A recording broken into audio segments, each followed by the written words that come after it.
উনি একজন স্মার্ট মানুষ, সুন্দর মানুষ।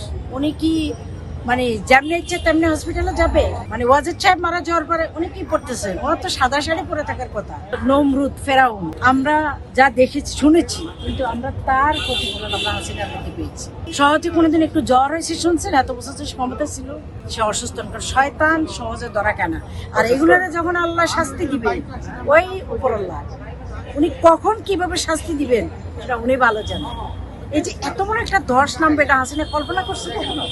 যেটা এই দেশটাই তার বাপের দেশ। আর আজকে সে কোথায়? এটা কি আল্লাহর বিচার না? খালি কি সবকিছু আপনার ওই যে অসুস্থ দিয়ে বুঝাইতে হবে? এটা হচ্ছে আর কি, পৃথিবীর ইতিহাসে তো লজ্জিত জাতি হিসেবে আজকে আমরা পরিচিত হলাম এই হাসিনার কারণে। যে এই দেশের সরকার পালায় যায়, গণ অভ্যুত্থানের মুখে পড়ে খুনি পালাইছে, খুনি। যে ওনার ইচ্ছাই ছিল দেশনেত্রী বেগম খালেদা জিয়াকে সম্মিত করা। ওনার কাজই হলো হিংসা। এখন উনি একজন দেশের রাষ্ট্রপ্রধান, উনি একজন স্মার্ট মানুষ, সুন্দর মানুষ। উনি কি মানে যেমনি ইচ্ছে তেমনি হসপিটালে যাবে? কারণ ওনাকে বলে উনি, আমরা তো এমনও দেখেছি উনি বেগম খালেদা জিয়াকে নিয়ে উপহাস করছেন, টিটকারি করেছেন, কিন্তু উনি কি করছেন? ওনার হাজবেন্ড মারা গেছে, মানে ওয়াজেদ সাহেব মারা যাওয়ার পরে উনি কি পড়তেছেন? ওনার তো সাদা শাড়ি পরে থাকার কথা। উনি কি পড়তেছেন? আপনি তো জবাব দিলেন।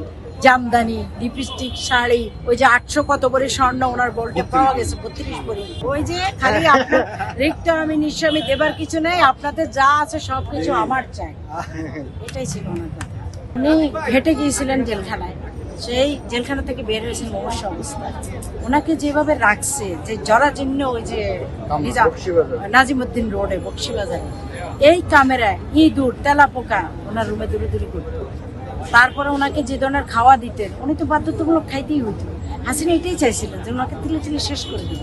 শেষ করার জন্য উনি এটা কেন সরাসরি পারে নাই, কেন সারা বিশ্বের কাছে উনি কালার হয়ে যাবেন, সেই জন্যই তিনি বেগম খালেদা জিয়াকে দেশের বাইরে চিকিৎসা করতে পাঠান নাই, দেন নাই। এবং বলছে, আপনি শুনেন নাই, বয়স হয়ে গেছে, কিসের চিকিৎসা, যে কোনো সময় মারা যেতে পারেন। কত অহংকার, কত অসভ্য একটা মহিলা ছিলেন। তার ভিতরে মানবতা বলতে কোনো কিছুই ছিল, যে এত প্রতিহিংসামূলক ছিলেন। সেই বেগম খালেদা জিয়াকে এত প্রতিহিংসা করতেন, মানে ওনার জনপ্রিয়তাকে উনি ঈশান্বিত হয়ে চাইছেন ওনাকে এবং ওনার ছেলেকে ধ্বংস করে দিতে, বিএনপিকে খান করতে। সেজন্য উনি চেষ্টা করছে। আল্লাহ পাক ওনাকেই একদম বিতাড়িত করছে বাংলাদেশ থেকে, ঝাড়ু মুখে দিয়ে বিদায় হয়েছে, জনগণের হাতেই ধোলাই খেয়ে বিদায় হয়েছে।